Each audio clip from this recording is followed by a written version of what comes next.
We'll call the meeting to order. The meeting tonight, this is not the regular city council meeting at this time.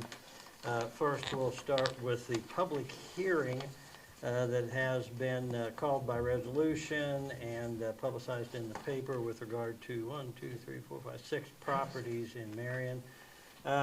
Would recognize the presence of our Marion City Code Administrator, James Masters.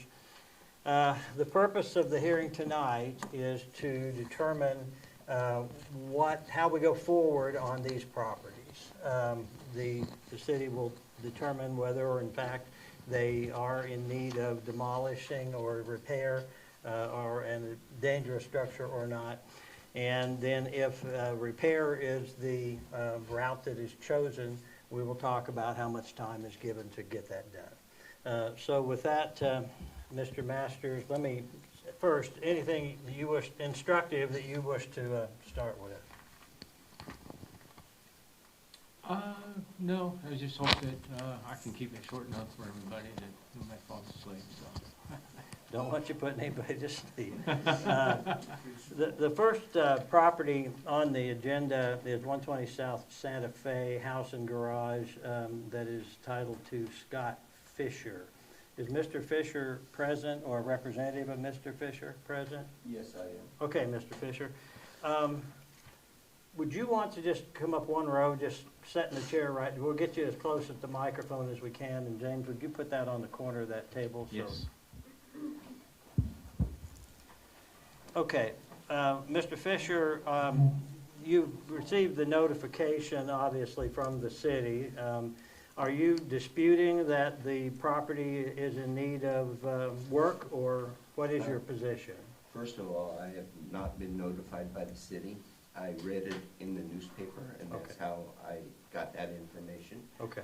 And I do not dispute that the house needs repair, and I would like to repair it. Basically, the city code prevents me from replacing it because of the size of the lot. It's on your screen right there. It's behind you. The size of the lot is 25 feet wide, and that prevents me from putting a regular structure there. And I wouldn't mind putting a tiny home there, but I believe your zone prevents me from doing that as well. And now I was informed that I can only invest half of what the structure is worth. And I don't understand that. I was going to invest $10,000 to $20,000 over the next 2 years into the structure. And I think I could fix it up for that amount. But I don't believe the structure is worth, you know, that much according to tax records. I don't know what the structure is worth. But I was informed that I could only put half of the value of the structure into it. I don't understand. Who informed you of that? Mr. Masters? Yes, okay, all right. Yes, he informed me of that earlier today. I called him about 3 o'clock this afternoon, and that's when he informed me of that. So I wouldn't mind fixing it up, but I do need time, and now I'm approaching a point in my life where I have more time and money to do it. But if I'm forced to tear it down, I couldn't rebuild anything on it. Right now it's zoned residential, and I won't be able to replace it with a residential property if they do tear it down. So it would effectively make it worthless to anybody except for property owners on either side. So, and I don't have the money to tear it down. The lot next to that house was torn down several years ago, and I believe that cost $5,000. And eventually that was sold at auction from the land bank. I know because I bought that property. Okay. But since then I have sold that property, and I no longer own that property anymore. I'd still like to fix and retain this property as of right now. Okay, I appreciate that. So, council, does anyone have any questions about what Mr. Fisher's position is? Okay, then we're gonna go to you, Mr. Masters, and make your case.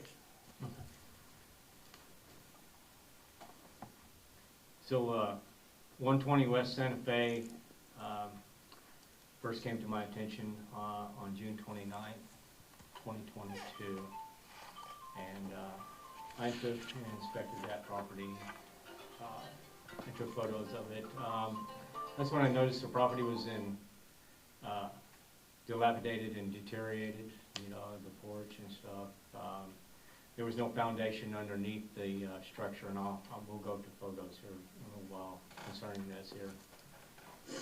There was animals coming in and out from underneath it. I had complaints from the neighbors in the neighborhood about this structure at that time. But we were dealing with other structures, and so we're not able to address it at that time. January the 14th, I did more inspections and took photos. Once again, I noticed there's no cladding keeping the animals from under the structure. It was not anchored down. Windows and doors are open or missing. Porch is still dilapidated and deteriorated. Garage is unsecured and had holes in the roof of it also. The dangerous structures, I presented those photos to the Dangerous Structures Committee as a dangerous structure, and it was selected out of the 25 structures that we looked at. This one here was selected. February the 19th, I sent this violation notice to Scott Fisher concerning the April 21st, when I would be seeking the council's for a resolution setting this show cause hearing for tonight. Of what, January of what year? 2025.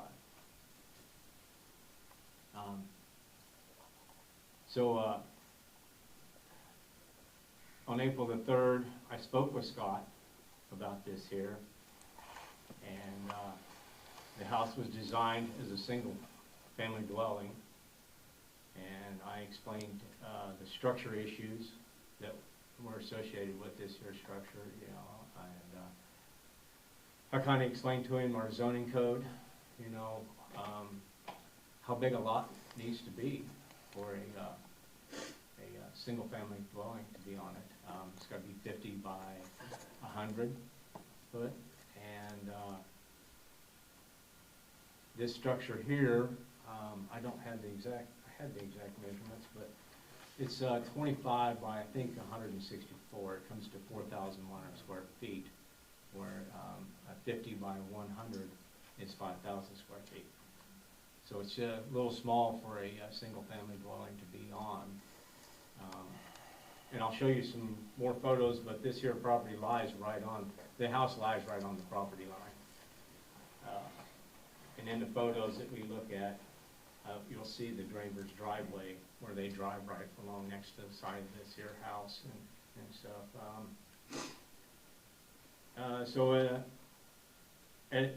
This was selected for a hearing on April the 21st. A resolution was voted on. I mailed that resolution to Scott Fisher, and it was published in the newspaper twice. And I do have a signed card here where Mr. Fisher did receive that notice, certified mail. Which notice was that? The resolution setting the hearing date for tonight. I have that right here. I'd like to see that because I don't recall getting that. And I do recognize that the drip edge of the roof is right on the border or boundary line. And that's another reason why it wouldn't pass today's code standards. Okay. But that structure's been there for quite a while, and it should be grandfathered in to some extent. The lot is 25 feet wide, and I believe the house is 15 feet wide. It's Scott, about 1,000 feet. And I appreciate the information, and I'm not giving you a hard time on that, but I'd like to let him finish and then we'll come back to you, and you can add anything you'd like to.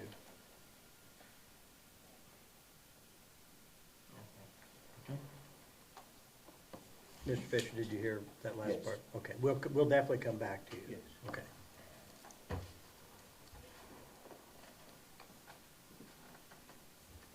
So July 30th, I did another inspection and took photos. There's no noticeable change. The property line next to the house, if there was a new structure to be built there, there would be a 5-foot setback for fire code, according to the International Residential Building Code. Plus our zoning code would have an 8-foot setback on that also from each side of the property line. So that's basically 16 foot from each property line on each side of that structure. And it was 25 foot by 164 foot. That is the length of that lot, 164 foot. So it does come to 4,100 square feet. And then the dangerous structures, I was explaining this with Scott earlier today. In the dangerous structure zone, our city code concerning dangerous structures, if an order to repair is given, then it has to meet reasonable cost, and reasonable cost is considered less than 50% of the current value, and that is in this here, which is laying up there next to you. I'll put that up there for you all to look at. Show me that again. Oh, okay, thank It's you. laying up there with you all on the second page. That comes from our city code.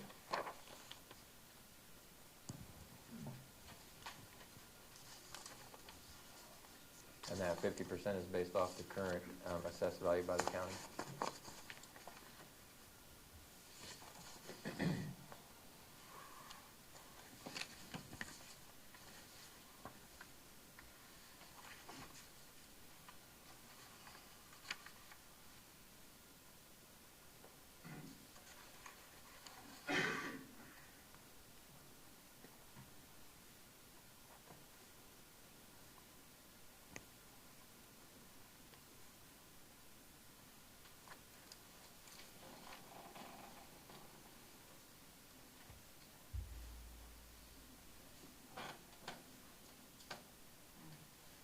So these here photos were taken April 15th of this year.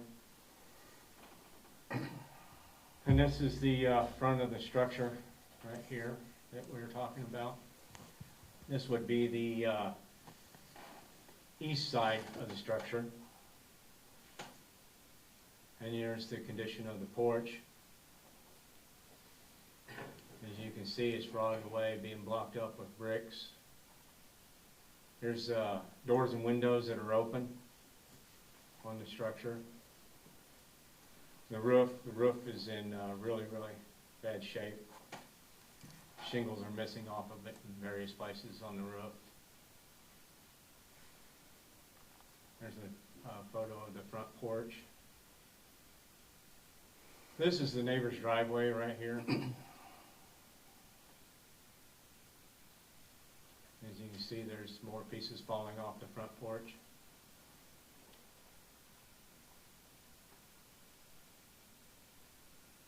The front porch is, you can see it's just slowly deteriorating away there in those photos.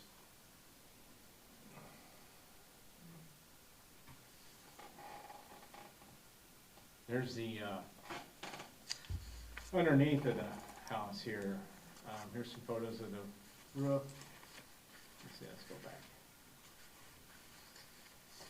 So there's no foundation underneath here.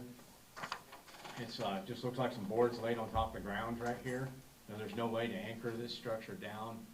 The supports for the floor just kind of, there's just no anchoring there for freezing, thawing, wind. This is the structure in the rear of the property, the garage. It's full of different items. I think it's probably stuff for the house. There's carpet in there and cabinetry and stuff. You can get a better view there. Looks like a sink there possibly. But there's holes in the roof of this garage. As you can see, there's big gaping holes in the garage. So if those was materials for the house, I don't think they're much any good anymore. There's some more shingles gone off that.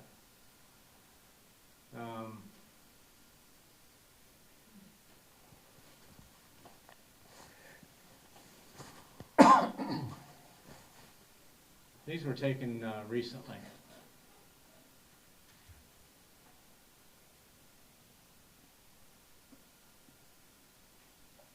This is July 30th. You can see the front yard's all growed up. You can hardly see the front porch right there. Tree limbs laying down on the ground. Nothing's been done with this side right here. The vegetation makes it difficult to see the porch, and there's the back door and window still open on it. I was able to stand up and see the foundation on this side, and it's not in any better shape than the other side of the house. Here's the driveway, and the property line, my guess, is runs right along the edge right here.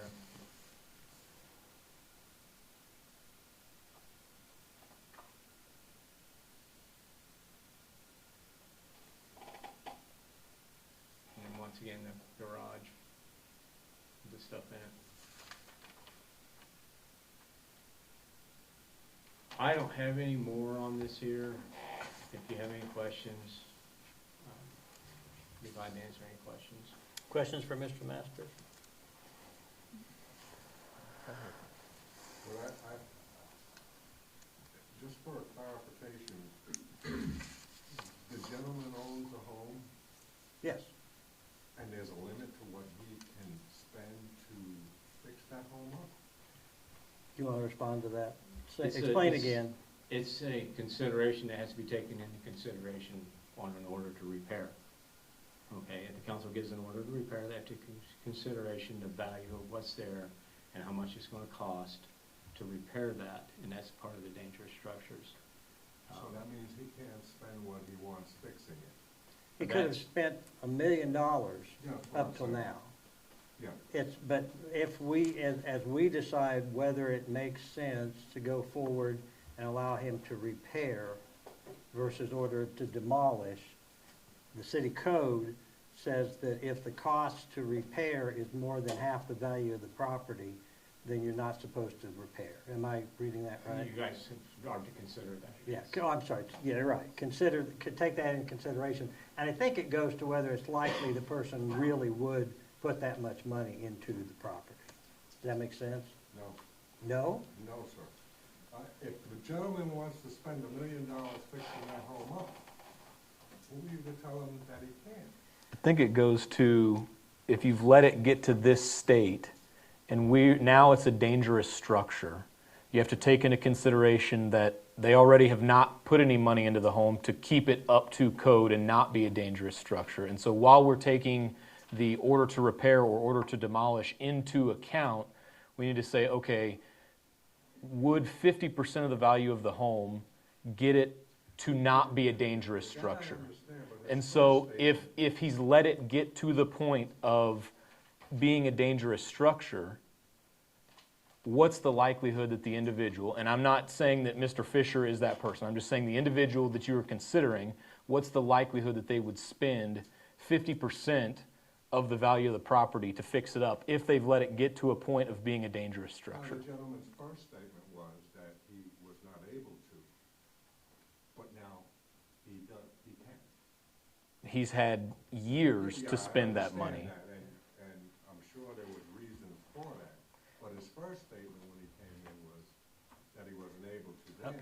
I'm gonna have to cut in because you're really blowing the rules of procedure out of the water here. Did he hire you as his attorney? No.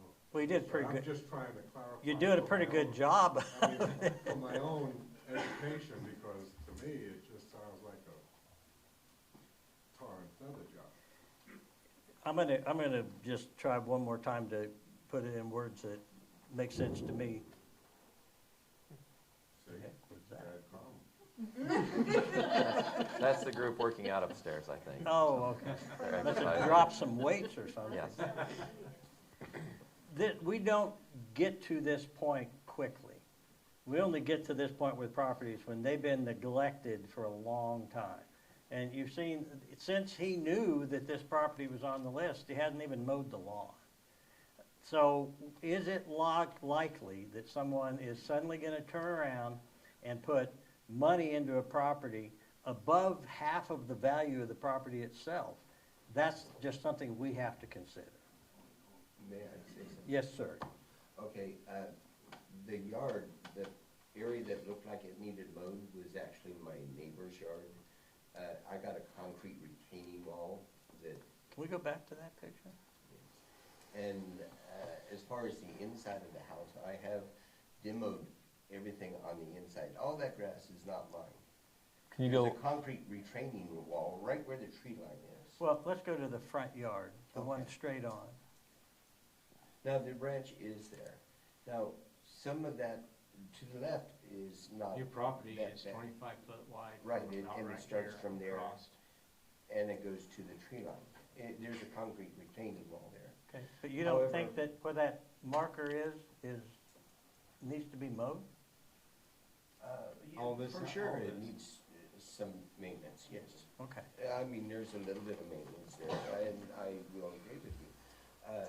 But as far as replacing the porches are very easy to replace, and the roof line, I can easily replace a roof. I mean, I was raised in construction. I have fixed a house as well before here in the city. On Freeborn, I fixed a house, and it looks decent now. It's one of the better ones on the block. But, and I could easily fix this, I believe. But, you know, like I said, the interior, the walls are already taken down to the studs, so I can easily replace the electrical and the plumbing, which was something I was going to replace.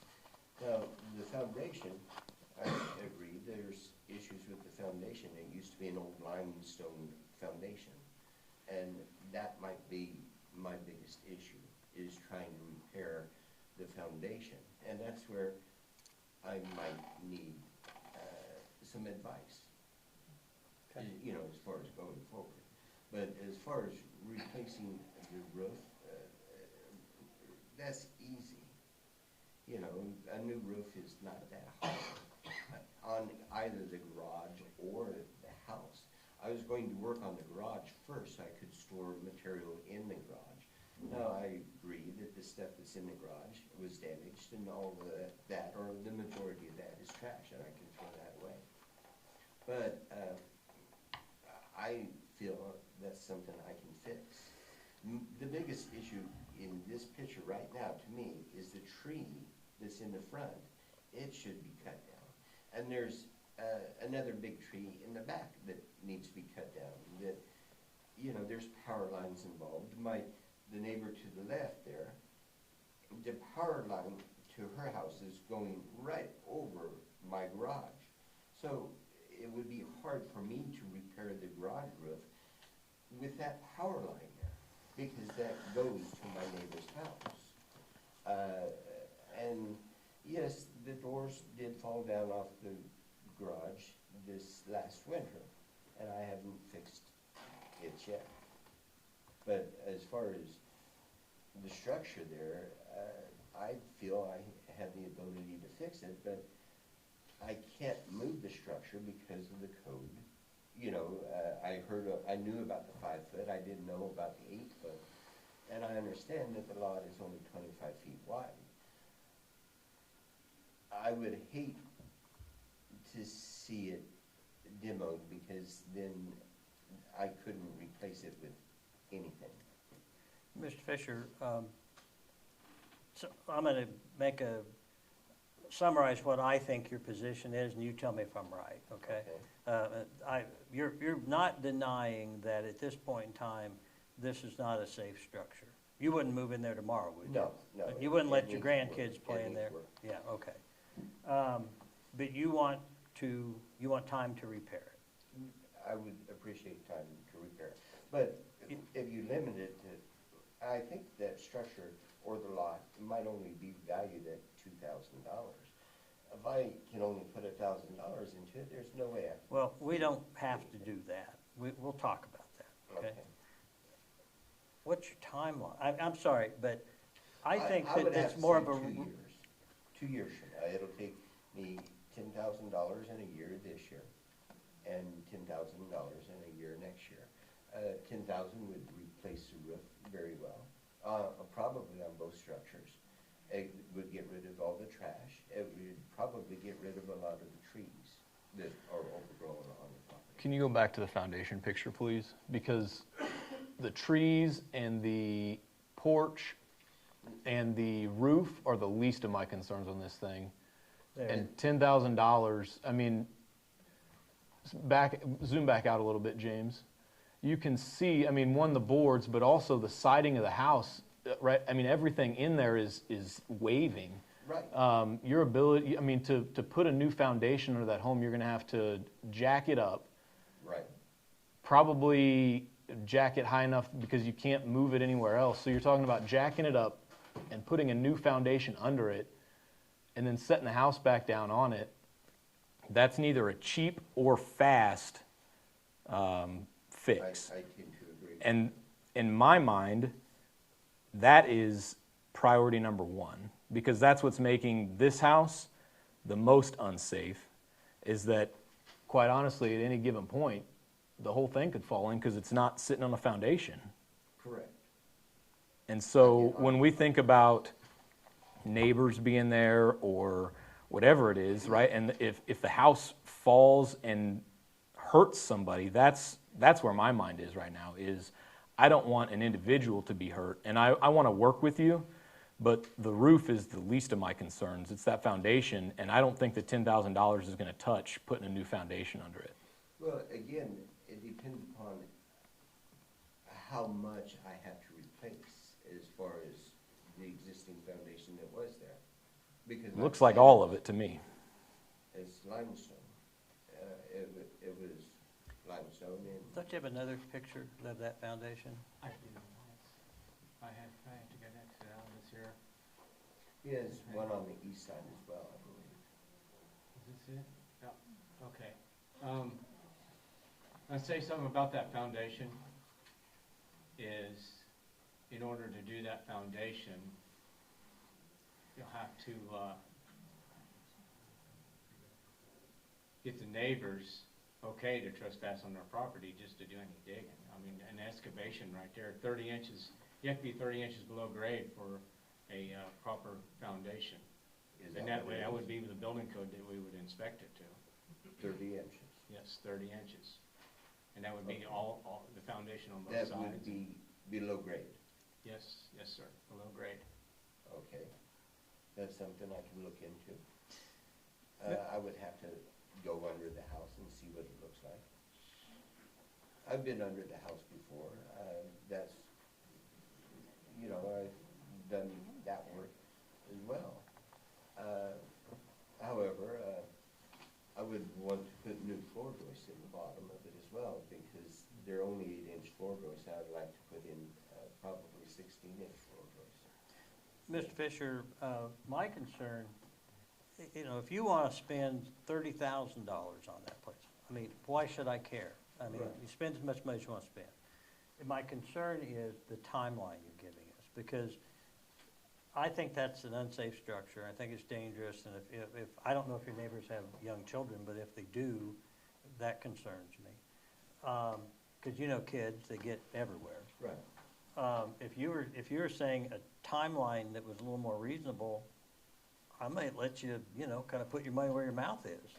Well, I could put a fence around it to keep, but as far as animals, I see no sign of animal activity under the structure. And there's no animal activity in the structure. I mean, it's basically no walls and a bare floor. I mean, I I wouldn't care if a raccoon took residence underneath of it. It's just the fact that, you know, it could literally cave in and Oh, I any understand. minute. I don't think a fence is gonna hold that structure up if it collapses. Oh, no, the fence would only be to keep people out Oh, of the okay. structure. Sure. You know, it wouldn't be there to support the structure. So, no. James, you were gonna say something? So in visiting with the neighbors, I know you may not have seen evidence of animals underneath there, but all the neighbors in that neighborhood have told me about the animals that come out from underneath there. The ones across the street, the ones that live next to it, the ones that live behind it. So let me first go, Mr. Fisher, I'm not trying to limit you, say anything you want to say, but this would be basically what I'm going to call closing statements. We'll start with you, Mr. Masters, and then we'll go to you, Mr. Fisher.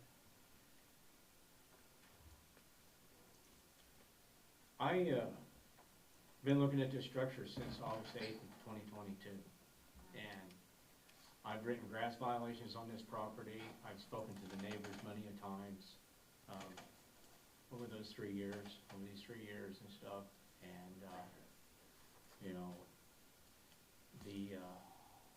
the fact that it's so close to another structure is concerning on my end when it comes to fires and stuff. The animals that live underneath there, you know, just the inaction of anything that's happened on the property for the last 3 years, and my recommendation on this structure is demolition. Okay, go ahead, Mr. Fisher. I agree, I have not done anything to the structure for the last 3 years. I tried to maintain the grass and mow it, and this year I've neglected it a little bit. But if it's condemned, it's something I'm going to have to walk away from, because basically I cannot afford to tear it down. That costs like $5,000, and you know, it's just not in the cards for me right now. That's something that the city will end up basically getting this property, and what they do with it is hard to say. Well, if it goes that route, you know Right. it's going to be demolished. Right. Yeah, okay. Questions for either Mr. Masters or Mr. Fisher? Mr. Smith? I do not. Mr. Collins? No. You'd said a 2-year timeline, you still sticking, that's what you would think you would have to have? Yes, I think a 2-year timeline would be appropriate. I'm getting ready to retire this month, and so I should have more time to put into it. And my finances are basically more steady, so I'd be able to afford some of it. The foundation would be the only issue that I would have, and like I said, I would need more information on something like that. How much time would you need to make a better decision if it was just to decide that? I would have Alone. to see how far 32 inches goes down, that I could, you know, put a concrete block in. But how long of a timeline would you need just to make that decision?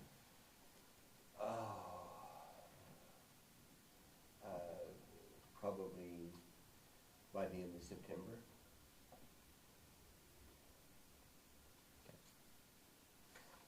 And if it goes well, then I could also clean the debris up and clean it up. Otherwise, it's a total waste of time, from my perspective.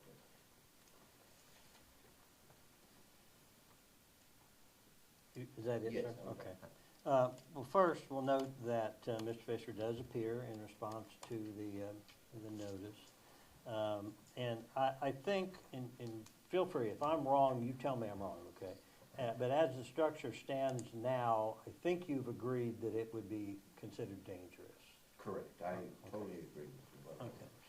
So the issue then before the council at that point is Do we order it demolished, or do we allow time to repair? And if we allow time to repair, how much time do we allow? So let's talk about that. And I'll just put my cards on the table first. Mr. Fisher, you seem like a nice guy. I mean, I don't have a reason to think otherwise.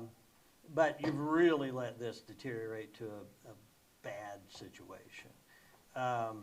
If we were to give you an opportunity to repair this, to make, in my mind, we would have to put some pretty tight timelines on. For instance, we'd have to say within some period of time, a real short one, you would have it all fenced off and that sort of thing. And then within another period of time, you would have done the exploration that you talked about doing to be able to determine whether it's worth going forward for you. Correct. The foundation would be Yeah. the biggest issue. Okay. And then at that point in time, I might be willing to consider, okay, then come back and then we're gonna talk. You know, and you can say, well, I found out it's not doable, or whatever you decide. Right. But to me, it's gonna have, those two things are gonna have to move along pretty darn quickly. So that's just me talking. What do you guys think? I would agree with that.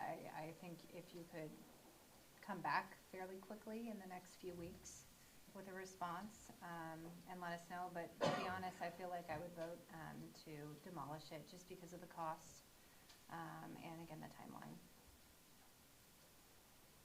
That foundation really concerns me. Yeah, I want to work with you and help, you know, give you an opportunity. But it's going to have to move very, very quickly to get it at least structured, get a foundation under it to where it's not just going to fall in. And I guess where I'm a little torn on it is the fact that it's a 25-foot wide lot, and it seems like we're holding him to, not sins of the past, but things that were done previously and the way code was previously, and what his options are extremely limited if he wanted to tear it down and put anything back onto that lot.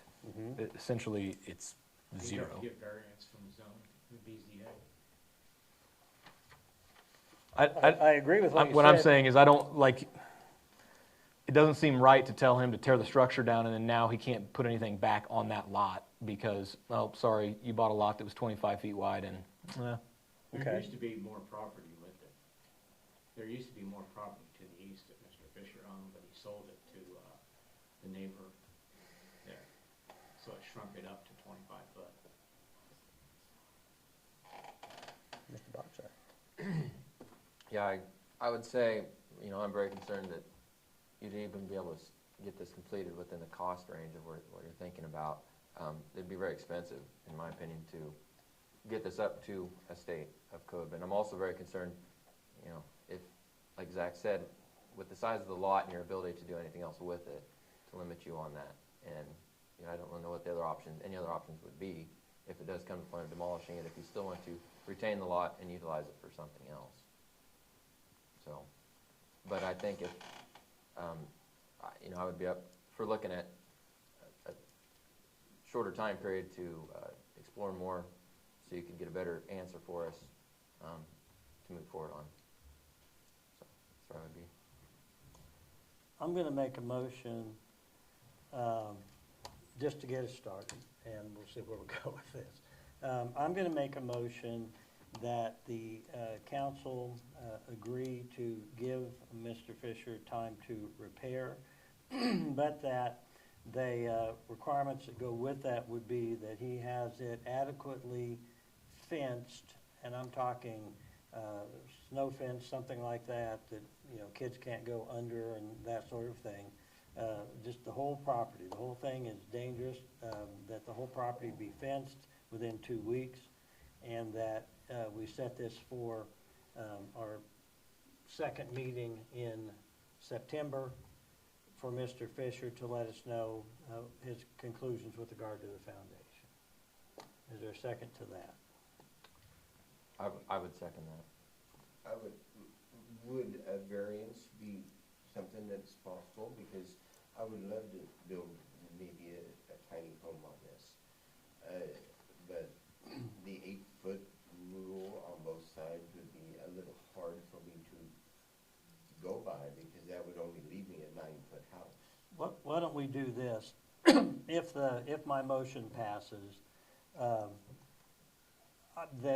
we would not tonight be making a decision with regard to a variance. Okay. But if that's something you'd like to explore, I think Mr. Masters can direct you to where you would go to explore that. I'm looking for you to shake your head yes or no. We have an application for a variance to zoning code, and the Board of Zoning Appeals would meet and hold a hearing, a public hearing, and they would determine whether they would grant a variance to the 8-foot setback on the lot lines. Yeah. And depending on, you've mentioned the tiny home, and of course, there's all kinds of those, so there's all kinds of things that would come into play there. But the timeline that we've talked about here, I think would give you time to explore that option. The variance. Yeah, which personally, I think sounds like a win-win compared to the others I that we've agree. discussed. But, I haven't looked at that option as of yet. Right. Okay, I have a motion and a second. Any discussion on the motion? I'll call the question. We'll just do this formally. We'll start with Councilwoman Smith. Councilmember Smith. Counselor Smith. It all works. Yes, I agree. Mr. Collett? Aye. Aye. And I vote aye. For the order, we consider this repaired, not demolition. We are considering this repair Okay.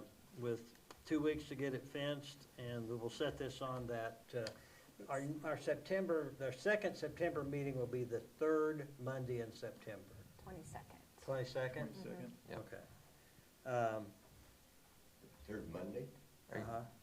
Actually, It would be the 4th.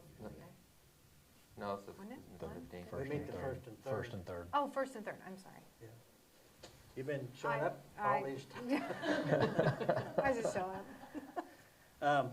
So, one thing, I will say this about Mr. Masters. His goal is not to be uncooperative. His goal, his job, and his, marching orders are to clean up the city, make sure that we don't have a lot of unsafe structures, and, if we can do something with you and we end up with a decent place there, great.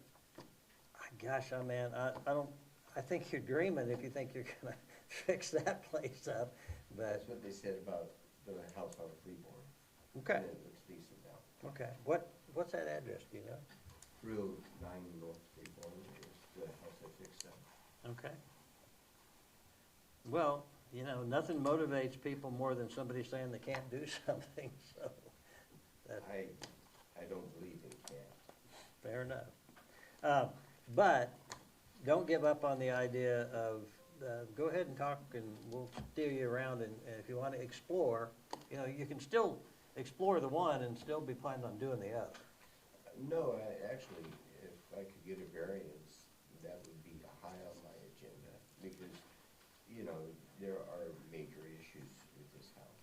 Okay. And I agree with you. Nice to meet you, and we'll see you back here in September. Okay? Okay. Thank you. Do you have a plan? Okay. Because I'd like to get in touch with you on the variance and how I do that. You're right. Put my emails on there with the fences stuff, and I'll be in the office Monday through Thursday. Okay. Thank you. Thank you, have a good evening. Next property on the list tonight is 202 East Main, the building owned by the Walton State Bank. Do we have a representative of the Walton State Bank here? Walton State Bank? Yeah, we do not have a representative of the Walton State Bank. Go ahead, Mr. Masters, and tell us about this property. Okay. Let me stop. Would you, before you do that, would you just make the record with regard to notice to the Walton State Bank?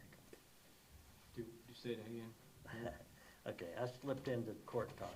Well, I said make the record. What I mean is, did you notify the Walton State Bank? Yes, And how did you do that? certified mail, Okay, and we also published it, didn't we? yes. Okay, very good, go ahead. Yep, and they've signed for all their certified mails. They've been real good about picking up their mail and stuff, Okay. so. And they're we've fully- had contact from them, haven't we? Yes, they're fully aware of everything that's going on.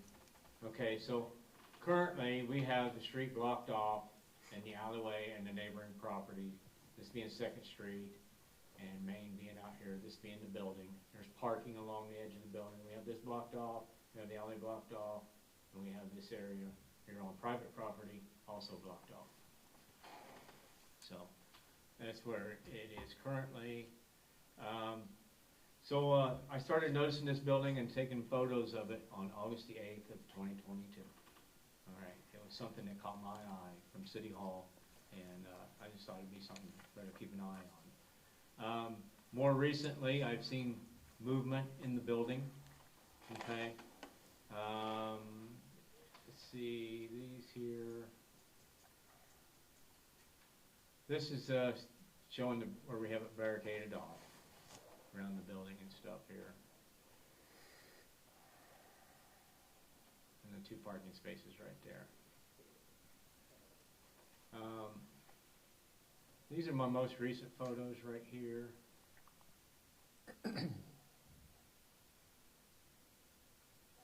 And my biggest concern has been this corner right here and this corner right here.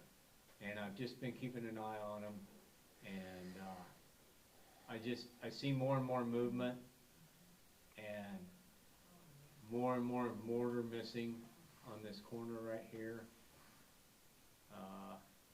And down in this area right here, I see a lot of mortar missing from that area.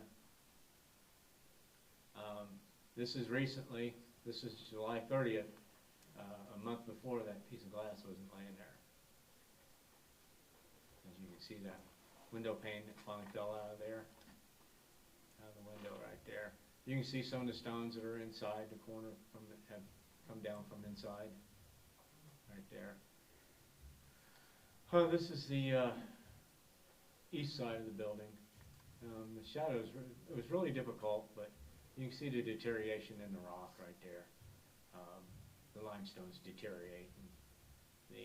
The downspout, what's caused all the issues is this downspout right up here has dumped all the water down this building on this corner right here, and it's just constantly deteriorating. You can see all the green growth and stuff right there.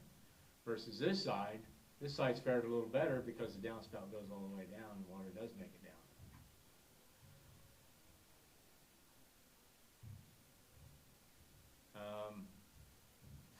I feel the building is leaning towards the east, just by some of these photos that I've taken here.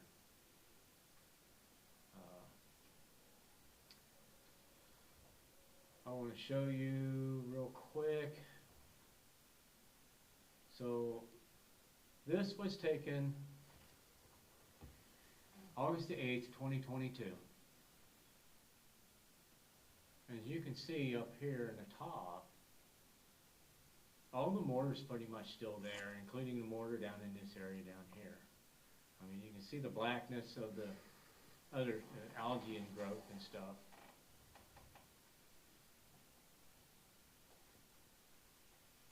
You can see the mortar. You can pay close attention to this here seam right here, this right here, and this area right up in here as we get into the newer photos. This is July 30th, right here. You can see this is much larger now, this is bigger, this mortar's coming out right here.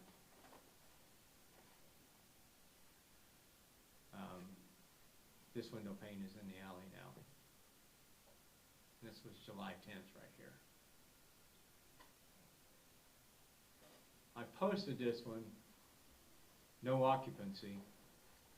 Let's see, when did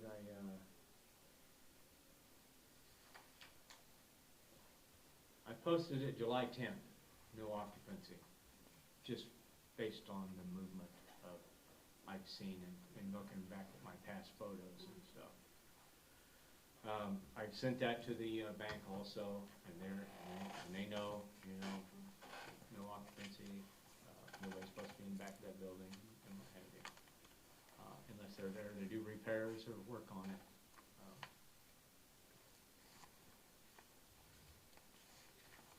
James, do you have a picture of the side of that, looking from the west to the east, the whole side of the building, not just the back of the building?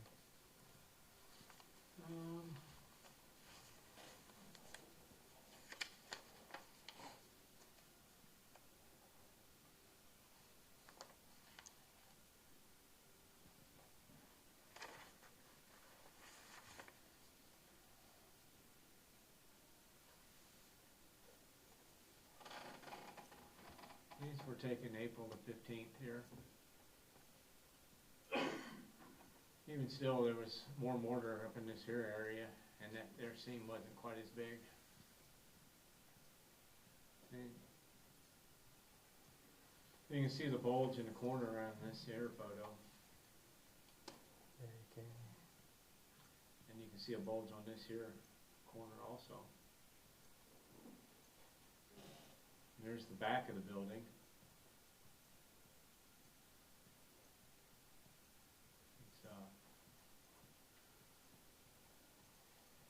There's some bricks missing up there, but that's pretty minor compared to what we got going on in the back of the building. I'm not seeing the photos, Mayor. Okay. that you're Are you talking speaking about- of. Side along the street, is that what you're saying? Yeah. I know what you're talking about, the big dip in the building. Well, and the fact that what we're looking at is not the front part of that building is in much better shape. Oh, it is. I don't know, Yes. what is it, 2/3 of it maybe, and then this is kind of an addition on the back? Correct.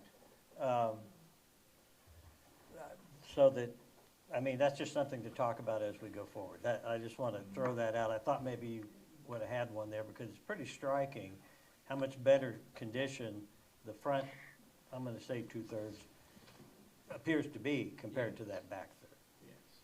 Yeah, okay, go ahead. I don't think I have any other photos to show you concerning this structure. The rest are all on my PC. I do have all those photos that you're speaking of, though, and I have photos of the front and stuff. It is just the back of the building, correct. It's not the entire building. There are issues, but not to this extent that we're looking at on the back of the building.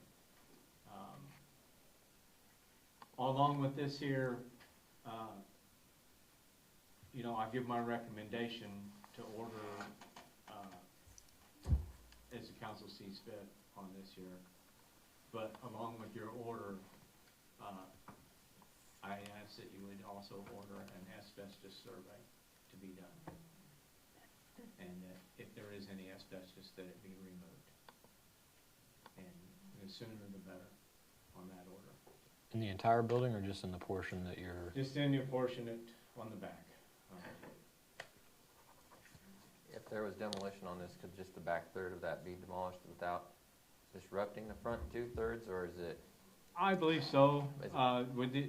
Speaking with Darren, the roof line might be an issue, but I think it could be cut loose before the demolition actually took place on the back side of the building. There is a full brick backside to the main part of the building.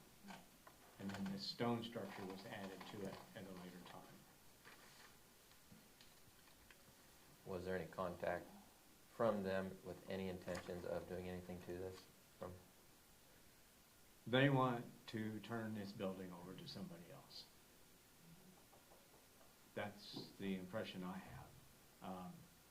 It's just, I have spoken to some really good contractors that could have bought this building probably pretty reasonable from the bank, and they haven't gone for it, so. I think with the downtown historical district, that might change, you know, once that's in place, but, you know, right now, I know there was a contractor out of Newton that wanted to take that back section off and make apartments upstairs and a business downstairs. I think a lot of people have talked about it, but no one's ever actually just stepped out and did it.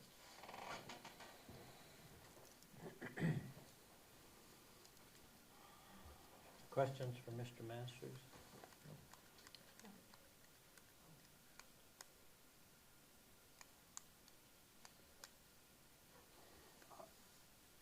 My concern is, I really don't want to have another vacant lot on Main Street if we can avoid it. I also don't want a building falling down and killing someone.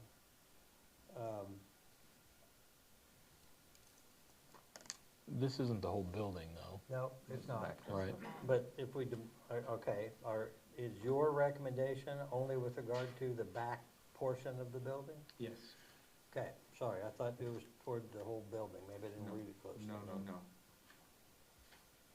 Okay, No, I don't see it necessary to demo the front portion of the building. It's still very much intact, and if it gets in the right hands, there's a lot of potential for that building. okay, back addition, okay. Sorry. I was just looking at the property description, and I didn't see that it was cut out, but you do recommend the back addition. You've talked to the bank. I kind of thought someone might be here. I thought so too. But do you know, your guess is that they would like to just walk away? Yeah. Oh, that's real great. We'll note that the owner of the property does not appear.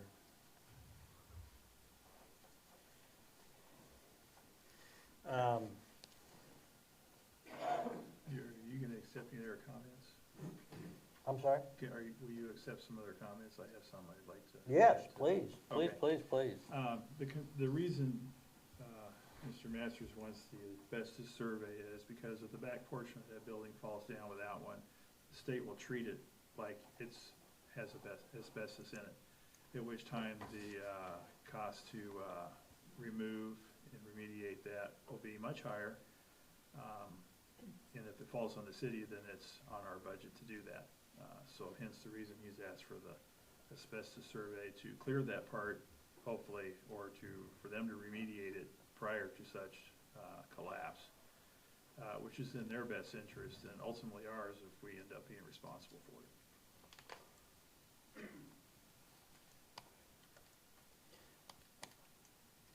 Okay, thoughts?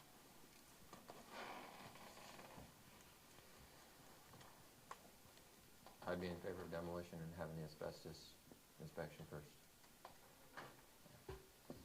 Of the back third. Yeah. Mike would have torn the whole building down. Is that a motion, Tim? Unless anyone thought before I do. Yes, I'll make that a motion. Okay, I'll second. Discussion? All in favor, we'll do it the same way we did before.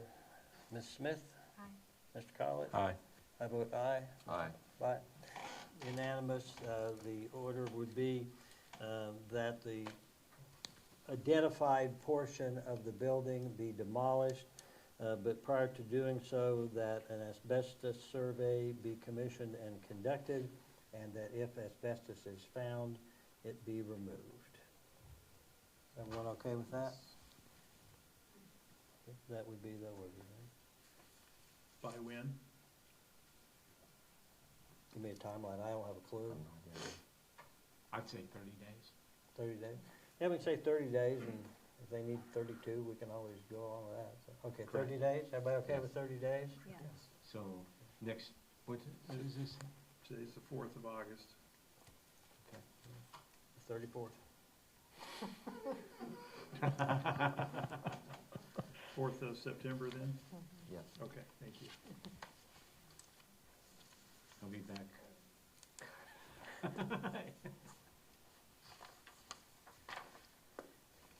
Okay, the next up is 314 South Grant Street. Owner is Randall Bryant. Is Mr. Bryant present? Yes, sir. Mr. Bryant, would you maybe come over here where that other gentleman sat?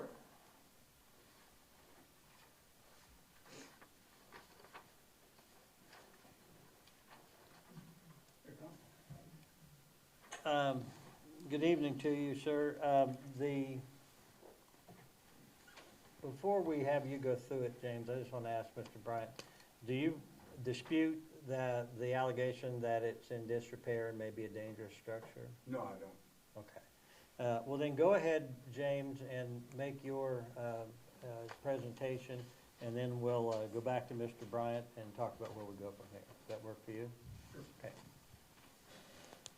Okay, 314 South Grant is right here, this property located right here. And there's a structure right here attached to this here structure right here. Actually, I think it's all interconnected, am I correct? Yeah. Okay, it's all interconnected all the way to the house here. But I do not own the property to the south. Correct. That is owned by Daryl Brewer.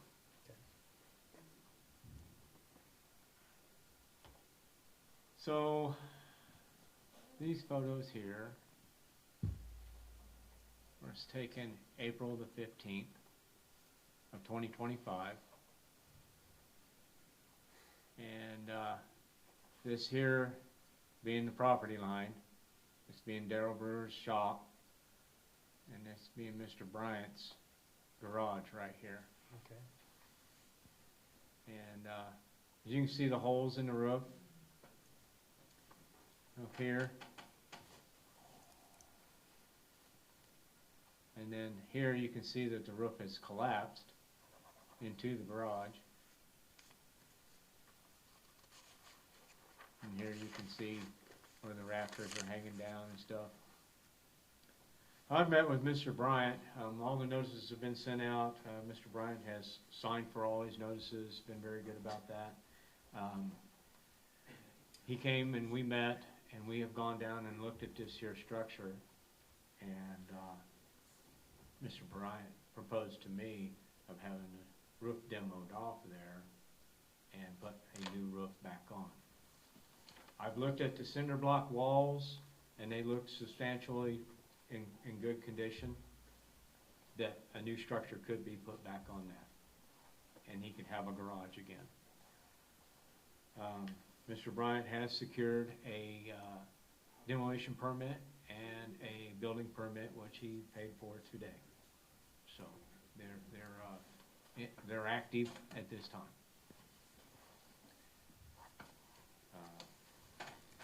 My recommendation is to repair and give him the time to do that. Mr. Bryant? I have been in contact, I have a contractor that I have given him a partial retainer. And right now I have also contacted my bank and have applied for a line of credit to make the repairs. That is moving forward at this time. My banker has taken a 2-week vacation, so that's kind of slowed us down. I have been in constant contact with my contractor, keeping them updated. As soon as we get the available funding, we're going to move forward with total removal of the roof and total replacement is my plan. So this particular council inherited one of these when we took over, that the individuals wanted to repair the property. And we gave them, after it came over to us, we met with them multiple times and worked with them to get it to the point that they got it all fixed up and we were done. But obviously, we kind of want to have some idea of what the timeline might be. We're just waiting on the money. Basically, I'm just waiting on. So am the I, bank. Randy. But I went and talked to Miss Nightingale at Central National Bank and got the process started approximately 2 weeks ago to apply for the home equity line of credit. And the bank said slow, and then plus she's on vacation, so. I was talking to Mr. Masters, he said the permits are good for 6 months. I would respectfully request Do you think within 30 days that we'll be seeing some sort of change? I mean, If my I understand that, yeah, that the bank has and that the contractor has to have And availability if as my well. contractor is available at that time frame. So I'm just waiting for their schedule to open up too, so it could possibly be a little bit more than 30 days before they get in. So at this point, I have a contract to remove the roof. And as far as the paperwork that I've seen that received from the city, you specified the roof. You didn't say anything about the walls. My walls are fine. I'm not gonna tear the walls down. They're my plan is to rebuild the roof. And I've talked and worked with Mr. Masters, and some gave me some ideas and so forth. So at this point, that's my plan. Question? Would you be willing to just kind of keep I'm us, sorry? would you be willing to keep us updated of what's going on and just kind I of so could we, work with Mr. Masters if that would be feasible for you, yeah? or I can even stop in and give you guys updates if that would be. If you, well, let me say first, Mr. Masters said that you had been real good and easy to work with. So, and you don't appear to be saying anything bad about him. So I'm comfortable if you're keeping Mr. Masters informed. He comes to every one of these meetings, so he would let us know if there was a problem. You okay with that? Yes. And there's going to be inspections on a framing inspection on the roof anyway, I would assume, Absolutely. right? So we'll have, The there'll truss be has got- some, Truss has got to have an Right. engineer stamp drawing. so there's going to be some updates just from the building permit process. Okay. So,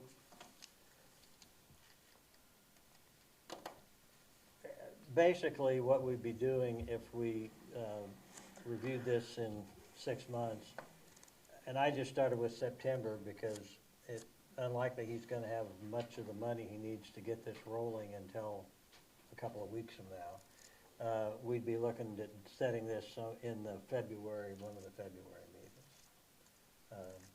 Is that too far? You guys okay with Yeah, that? sounds great. Somebody make a motion. Make a motion to, what would it be?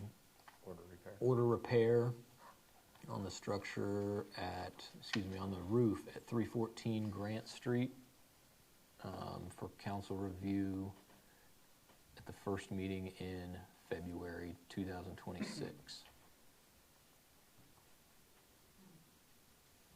Is that covered all right? Yes, I think so. Is there a second? I'll second that. Box of seconds. Any further discussion? Any questions I- about that? I just would say thank you for that extension. I would hopefully I would like to have it done before then. So Yeah. that is my plan, but sometimes as far as expenses goes, you never know. Well, and if you do, I mean, whenever you're done, call James up and say, hey, I'm done, and he'll come over and hopefully give you a good bill of health, and then let us know we're done. Okay, I'll work with him and keep him updated, and then he can report back to We you. still have to vote, though. That work? We still have to vote. Okay, We haven't done it all right, yet. thank you. Motion on the floor. Any further discussion? None. All in favor? Whoop. We'll continue like we were. Aye, Aye. Aye. Aye. Unanimous. Okay, thank you. Thank you very much. thank you. Thank you, James. You're welcome. Okay, the next property is 516 South Third Street, 2 garages, Loretta Looney. Hi, Loretta. Hi. Mr. Masters, you want to introduce this one like you did the last one? Yeah. And then we will give you a chance to talk.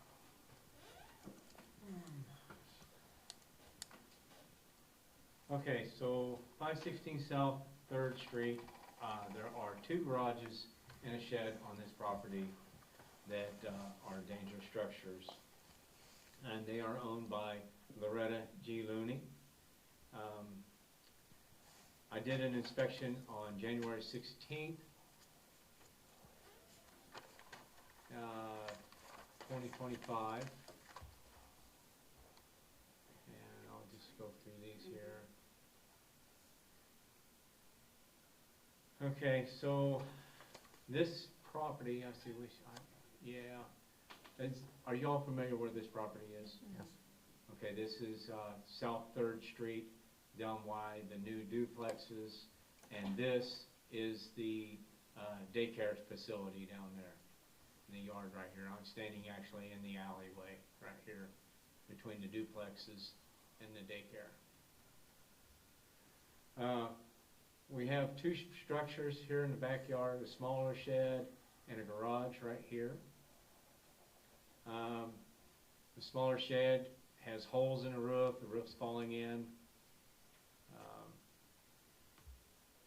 You see this right here. It's like right up against the fence of the daycare. And then there's this structure here with loose shingles falling off of it. And then there's another structure. This is the back side of the third structure, garage, that sits on and faces 3rd Street. And it has a bunch of different tin on it, some being loose, some not being fastened on very well. You can see the buckling in the tin right here, and just the different places where the catching wind. There's another section where the tin is up loose on the structure. And here is that little shed again, right there. And then we have the garage on the other side of it. Here is another view of the shed with the loose tin hanging over the edge here. This is a view from 3rd Street of the one sitting out front. As you can see, the tin's blowing off as the wind blows from the north towards the south. And the daycare is on the south side of this here structure. Here's some more tin blowing up off of it. This is the south side of the structure, the daycare being here on the right-hand side.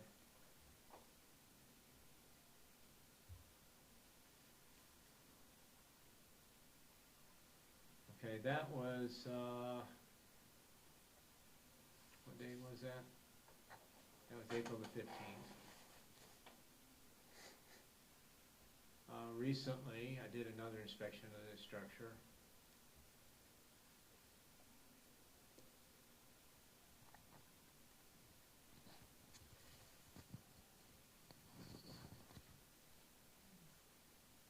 Once again, I'm standing back in the alley, looking at the structures.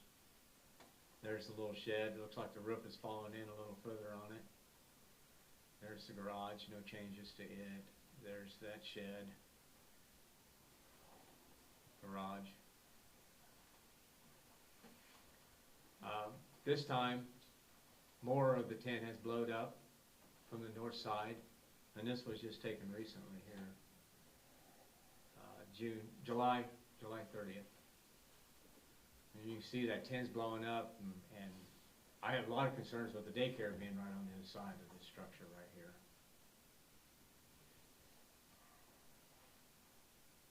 There's a view of the whole structure right there.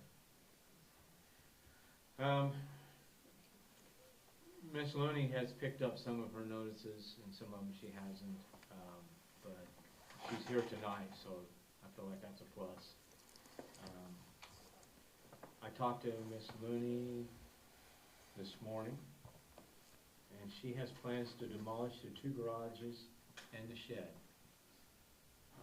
She says the weather, she's been planning this for some time, ever since we gave her notice, but the weather has not been, she has not been able to get into the yards for contractor or family, I'm not sure which, but has not been able to get in the yard with the equipment because of the rain. Okay. Ms. Loomis, you've heard what James just said. Did he accurately state your position? What he said was, I'm not Miss Loomis though. Mooney. Gotcha. Ms. Looney, I'm sorry. Okay. One up for you there. I 100% agree with pretty much everything he said. We've had somebody scheduled 3 different times to come out, and it has torrential rained all 3 times. Our next schedule is for this coming weekend, I believe on Sunday, for somebody to come out, so everybody cross your fingers. I did express to him that we probably are not gonna get them all 3 done in one weekend. It's probably gonna take, you know, more than one weekend to get it done. But the back 2 seem to be more dilapidated. I mean, it doesn't look like it from the pictures he took, but the structure in front is actually more stable than the other 2. We are going to go ahead and secure the metal down so it doesn't blow off and over. And then we're gonna tear down the back 2 this coming weekend, assuming the weather doesn't be a problem. And then we're gonna schedule a date for the one in the front. And so I am gonna ask for a little bit of time to get that taken care of. How much time do you think? Give me 60 days to have everything finished, because we've got a lot of trees around there we've got to take care of also. Council, thoughts? Good with it. I'm good with it. Is that a no? No, I have no thoughts Oh. on this. I Okay. understood it. Thank you. So, Ms. Looney, basically, to summarize, you're not disputing that the buildings as they currently stand are, could be considered to be a dangerous structure, and you're not opposed to a demolition order. Matter of fact, you're planning to do demo yourselves. You just want a reasonable period of time to get that done. Correct. Okay. Somebody tell me, what's 60 days from today? You there, computer boy. What if we just say, if we'd say the first meeting in October, which would be October 6th? Okay. Would that, does that sound good? Yeah, and I will stay in touch with Mr. Masters. Okay. Okay. You gonna make that motion? Yep, we'll make a motion to order demolition on the structures at the 3 garages at 516 South 3rd Street, and revisit on October 6, 2025. I'll second. Any discussion? Okay, we'll start on your end, Tim. Aye. Aye, Aye. Aye. very well, unanimous. So, appreciate very much, Loretta, and I'm sorry I called you by the wrong name, but appreciate your showing up tonight, appreciate you working with us on this, and if something happens, you know, it's gonna be just a matter, if you're trying, and we can tell you're trying, we're gonna work with you. But, you know, when, you know, you don't start doing anything till October 5, then we'll have to talk, okay? Right. All right, okay, thank you very much. Thank I you. got half of stuff I wanted to show you that. Can you see that?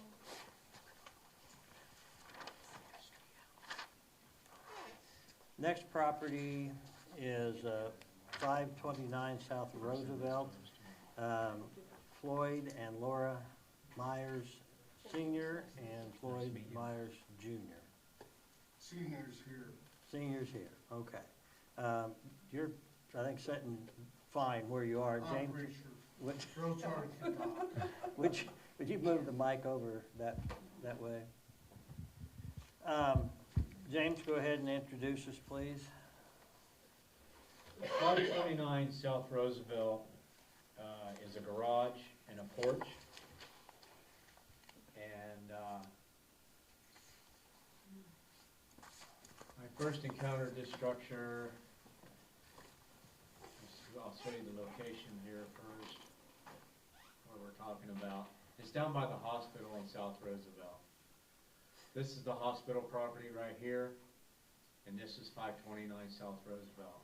The structure that we're looking at is going to be the structure back here in the back of the property, and there was a little bit of issue with a porch roof on the back of the house right here.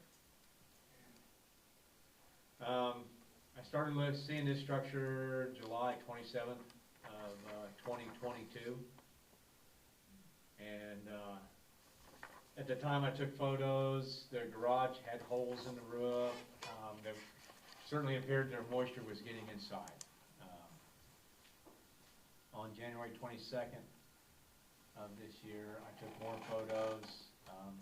Holes were larger, and back porch roof had a section missing. Let's see here. So this is the garage. This is the front side of the garage facing the south, right here. And you can tell that the shingles are gone. The bottom's kind of rotted out a little bit right there. The worst of the structure was the east side. There's the porch. You can see the damage on the porch right here.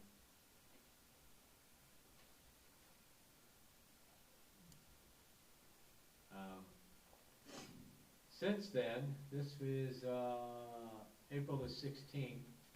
Since then, they put some metal on this side. It's used metal.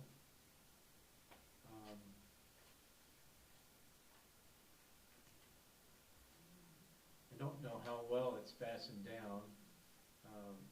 That's probably one of my biggest concerns, is how well this metal is fastened down along the bottom here.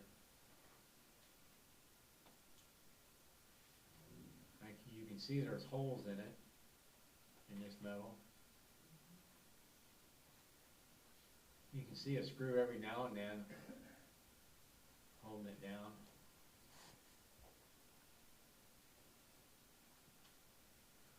The porch, they got it covered up with metal also.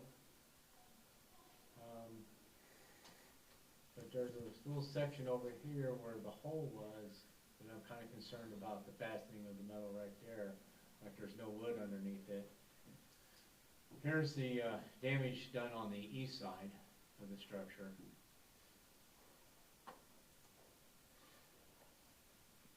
And this is the west side. And then we have the north side of the structure right here. And you can tell there's holes in it also.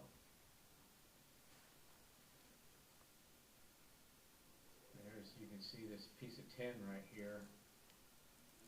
And you can see that there's screws coming across, but then there's like no screws in there. I don't know about, we don't have a requirement for roofing unless it's new construction. We don't require roofing permits or anything like that, so, you know, this would be allowed. If it was new construction, it would not be, because it would have to be new materials.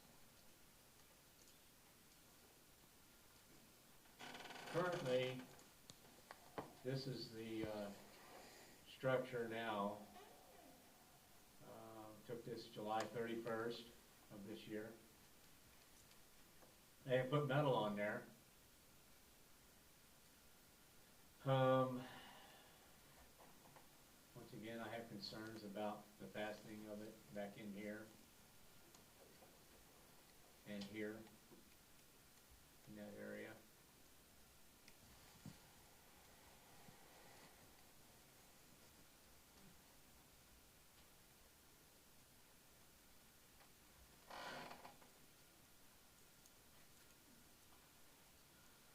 I don't believe that it's totally shedding water. I believe water's still getting inside. I think there's holes in it.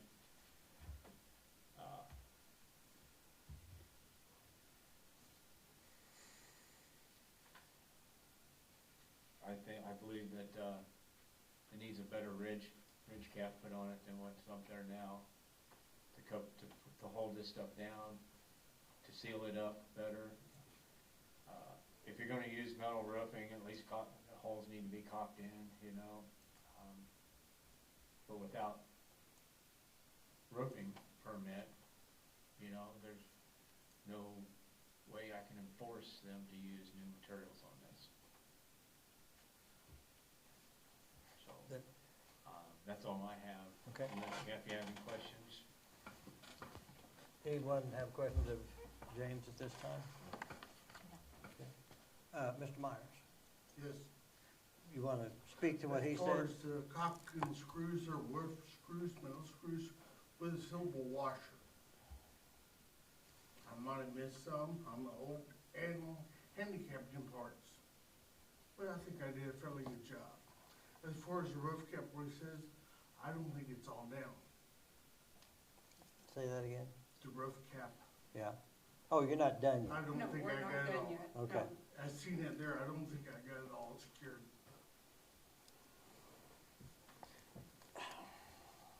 James, I'm sorry. Would you have anything else you wanted to say? You know, go ahead and figure out what you're saying and I'll make mine. That's fair enough. So they got your notice and they obviously took it seriously because they did some work. My question is, with the work that they have done, do you still consider it to be a dangerous structure?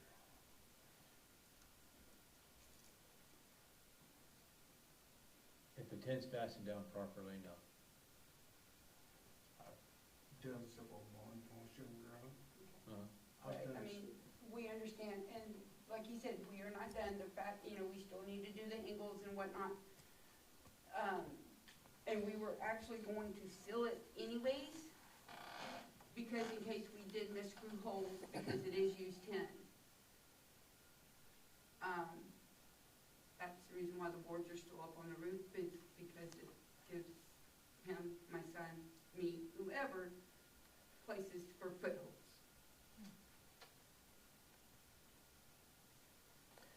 If the tent's fastened down so that it can't be lifted off by the wind, it's not a dangerous structure. Nobody can get hurt. But when a piece of tin is blown off a roof, it is very dangerous. Yes. Our last storm, or the one that we had, one did the front, it came at 65 plus and that piece moved. That, I'm not calling you a liar because I believe you, but still doesn't mean that you shouldn't do everything you can because you know wind. Right. One time it doesn't do it and the next time, you know, That's why, something.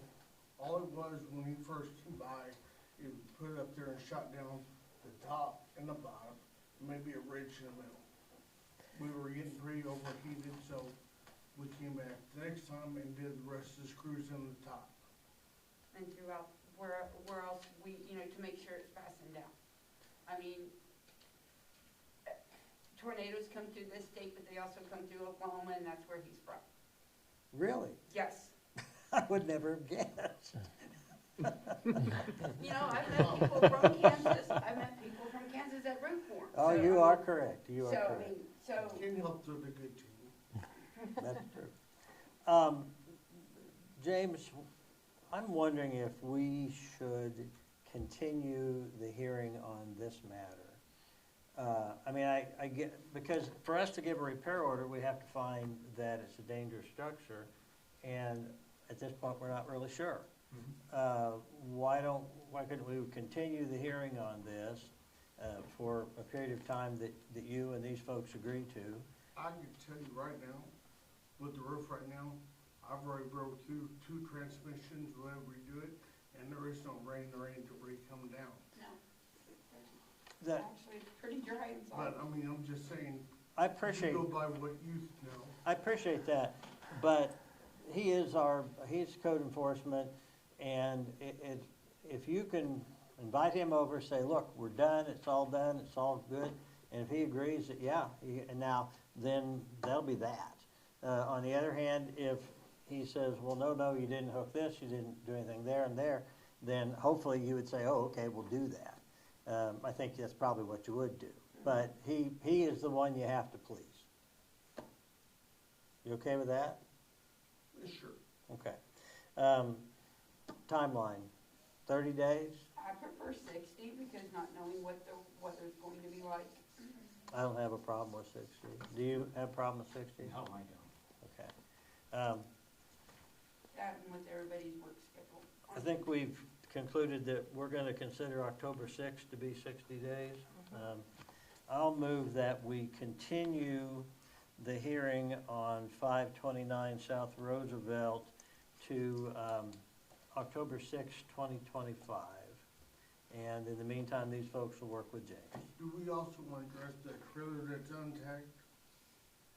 Yeah, Do what? if you, in the pictures and everything that you sent, you said, there was a trailer parked in the yard untagged. Under a ton, it needs Yeah, to be does it tagged. need to be tagged? Because when I bought it in 2018, when we bought it in 2018, I went to tag it and they told me I didn't. For the need it. unregistered automobiles? No. No, those are trailer. gone.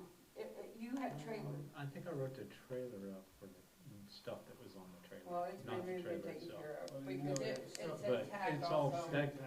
it's all closed, that violation's closed, Okay, okay? yeah, because it said tag trailer too, and I'm like, when we bought it, because the people we bought it from said to tag it, and it was under a ton and less than X amount of dollars, and told me I didn't have to have it tagged. I really, a homo, I need my social security number and name on it. Well, let's not talk about something that we're not worried about right now. He said you're okay on the trailer. Okay, So, all right, folks, you don't have to come back on October 6th if James tells you that you're good to go. Okay. If he doesn't give you the thumbs up, then come back because we're going to need to talk about it. all right. All right, thank you. We need to, Yeah, we didn't vote on it. Oh, we Or didn't make a vote. motion on it either. Um, He got ahead of the game this I time. did right, I did. Don't Hey. give me a firing order, I'm done. Tick tock, time's passing here. All right, I'll make a motion that we continue this matter to October 6th, 2025, continue this hearing to that date. Is there a second? I'll second that. Motion and second, further discussion? Hearing none. Amy? Aye. Aye. Aye. Aye. Okay, thank you. Thank you. Next up is 1002 East Nickerson, Leroy and Montana Dandler. Leroy, Montana Dandler. Anyone appearing for them?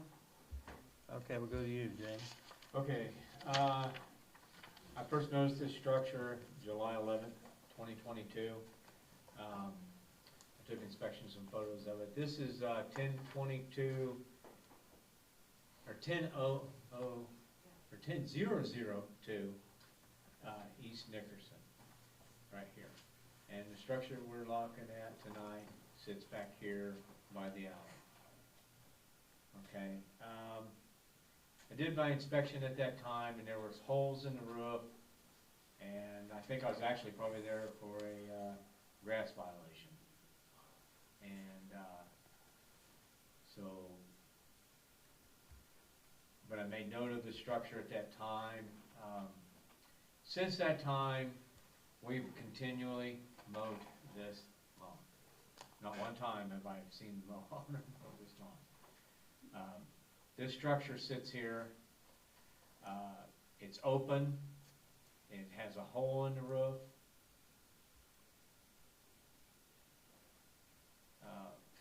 The backside has holes in the roof, right here. And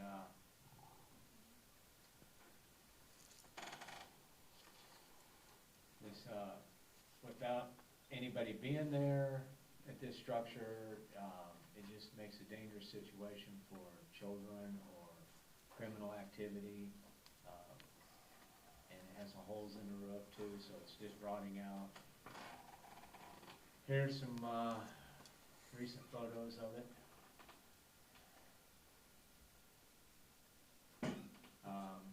Can't hardly see it. Chair. Bob. Safe structure. There it is from the alley. Still can't hardly see it, but it's there. Have you made any contact with the owner? They sign for most every one of their notices. Even when I send them grass violations, they sign for it. I send them a bill for the grass violation, or the mowing when we abate the property. They sign for it. They've never called me or said anything, never stopped by, see me. I think they live in Bel Air. Bel Air.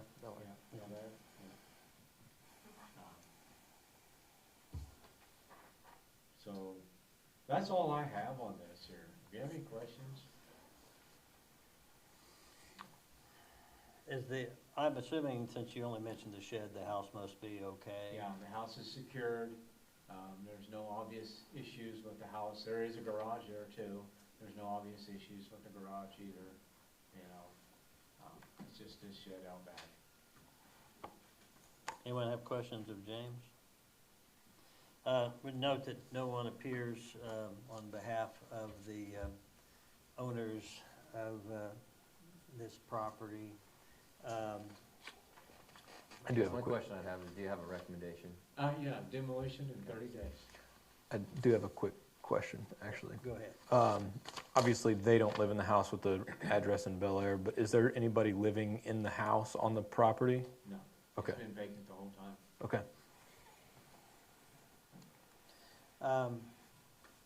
All right, Mr. Masters' recommendation is to demo. Do I have a motion? I'll make the motion to order demolition of the garage at 1002 East Nickerson Street within 30 days. Shed. Shed, shed. Within 30 days? Yes. Is there a second? I'll second that. Okay. Discussion? All in favor? Aye. Aye. Aye. Aye. Okay. We have found that the property, the owner was notified, did not appear, that the property is a dangerous structure, and ordering that it be demolished and removed within 30 days. Think you've done enough damage today? James, did you want to mention the shrubbery, or are you just going to act on that? The shrubbery. The shrubbery blocking Third Street? You- They're going to take care of it. Okay, never mind. Thank you. I visited with them this morning. Oh. At the same time we was talking about the structure, so Oh, okay. they're going to take care of it. Oh, good. Thank you. It is good. Okay, we will, unless there's anything else to come before us on these issues, we will close the hearing with regard to distressed properties. Do I have a motion? I'll move to adjourn this meeting, This hearing? this hearing. I'll second it. Okay. All in favor, aye? Aye. Opposed, nay? All right. We will move on to the council meeting, but before we do that, we're going to take a 5-minute break. We will, well, maybe a 7-minute break. We're going to reconvene at 6:45. Regular meeting of the Marion City Council to order, and ask you join me in the Pledge of Allegiance. I pledge allegiance to the flag of the United States of America and to the republic for which it stands, one nation under God, indivisible, with liberty and justice for all. Thank you and welcome. Call the meeting to order. Start with approval of the agenda. Anyone have any objections to the agenda, items 1 through 11 as presented? Seeing none, I'll move the agenda be approved. Is there a second? I'll second that. All in favor, aye. Aye. Opposed, nay. All right. With regard to the consent agenda, there would be items addressing the minutes of the July 21st meeting, warrants in the amount of $125,449.89, and payroll in the amount of $50,606.16. Does anyone wish to pull any of those items out for discussion? If not, is there a motion to approve the consent agenda? I move we approve the consent agenda. I'll second. All in favor, aye. Aye. Opposed, nay. Ayes have it unanimously. Public comments. This would be comments with regard to anything on the agenda here tonight. Seeing none, we will move on. Item 6 is the continuity of operations plan. This is something that the State Supreme Court has mandated for judicial districts. I wrote the first one that they had back during COVID, and they have updated it. The bottom line on this, council, and you should have gotten copies of it in your agenda, is if a disaster of any sort were to hit and make it unfeasible or impossible for the court to operate in the courthouse, that we would offer them or allow them to move into this building on a short-term basis. They have got a backup to the backup in that they're also approaching the school about the Performing Arts Center. So it would be whichever. And we would have control of it, but we would be offering them, I guess, a haven in case a natural disaster or something like that occurred. And we have previously, this is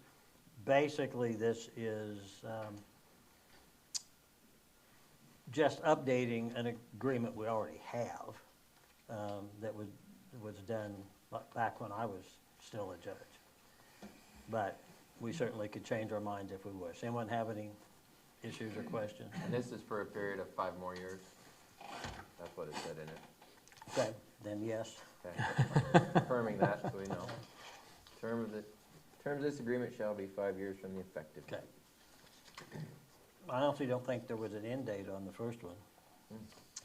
But, and I'm not gonna, since I presented it and since I was involved with it, it'd probably be better if I just didn't even vote on this one. So does anyone have a motion either to enter into the agreement or not enter into the agreement? I move that we enter into the agreement for continuity of operations plan with the 8th District, Judicial District. Yes. Is there a second? I'll second it. Discussion?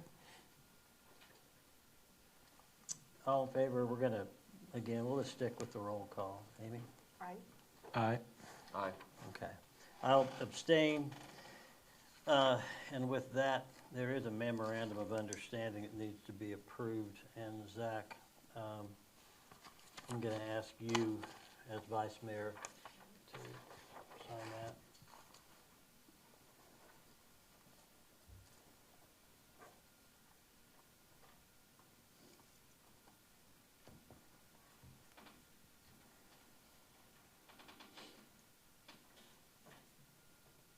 Brian, we'll need to get this back to the court administrator. I'm going to let them give it to you, and then her address is on here. We'll deliver it. Huh? We'll get it delivered. Okay. Well, she's not here, she's in Junction City, but you can take it over there to the courthouse here, and they'd get it to her for sure. Oh, okay, fair enough. Thank you. Okay, next item on the agenda is an executive session. At this time, well, let me give a little background. The position of Chief of Police has been open for 2 years, roughly, a significant period of time. Zach Cullen has been operating as interim chief. We impaneled a interview group consisting of myself, Council Member Amy Smith, City Administrator Brian Wells, Marion Middle School Principal Kelsey Metro, and David Yoder. Mr. Yoder is a Marion County resident who had served for 20 years as Harvey County Attorney and very familiar with law enforcement. Just for the sake of background, I had initially asked Dan Kenning, former Marion County Undersheriff and longtime Chief of Police of Hillsborough, to sit on the panel. When Dan had agreed, but he had a medical situation that day and was not able to participate. So that was the interview panel. With that, I would move we go into executive session. The subject to be discussed is the filling of the position of Chief of Police of Marion. Personnel matter, non-elected personnel.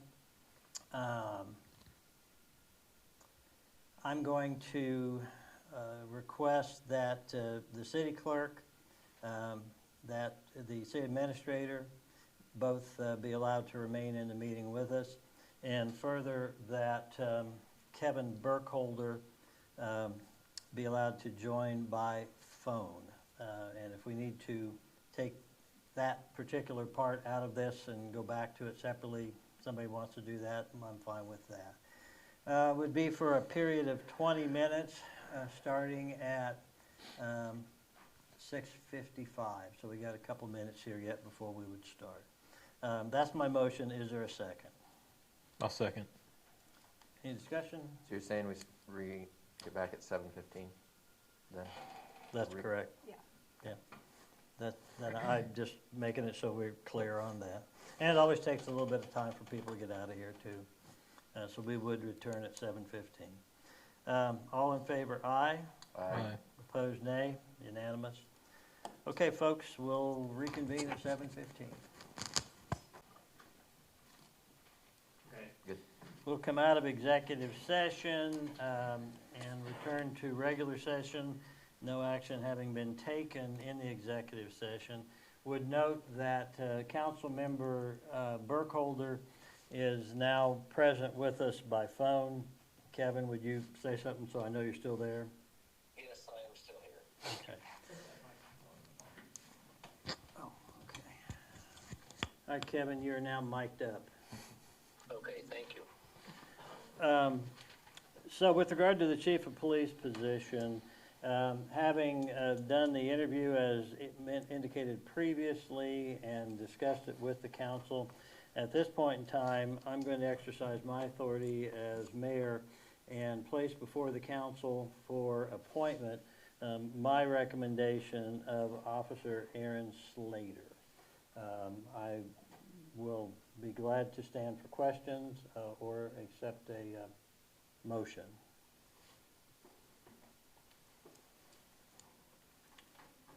I will make that motion to appoint. You move to approve my appointment, confirm Yes. my appointment? Okay, is there a second to that? I'll second. A second from Smith. Any discussion? Very well then, all in favor of my appointment of Aaron Slater as Marion County Chief of Police, City of Marion Chief of Police, please say aye. Aye. Opposed, nay. It's unanimous. Let's go a little further on this. My intent would be that, and we can vote on this as well, that this appointment be effective immediately. And further, that we give the City of Marion's appreciation to Officer Zach Hudlin and make him aware that he has the right or has the ability to retain as an officer in the Marion Police Department until such time as he no longer chooses to do so. This is not intended in any way to be a firing of Zach.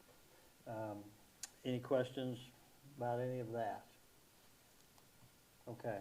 With that, I would direct the city administrator to get with Chief Slater and work out the details. Well, no, take that back. I'm going to move that the council, and you can still get together and work out details, but I'll move that the council adopt a salary of $65,000 for the chief of police position at this time. Is there a second? I'll second. Okay, discussion? Very well. All in favor, aye. Aye. All right. Opposed, nay. Ayes have it unanimously. Anything you'd like to say? I appreciate you giving me this position. I hope that I can serve the city good and help the police department. If there's anything that you guys have questions of me, feel free to get hold of me anytime. I can answer the questions and go from there. It's as awkward as all get out, so we're just not going to try to dance around it. Please work with Zach in the transition process, and I'm sure we're going to have to revisit this as to, how we get everything all lined up and who's who and what's what. But Mark's your man to talk to about that. Brian. Brian.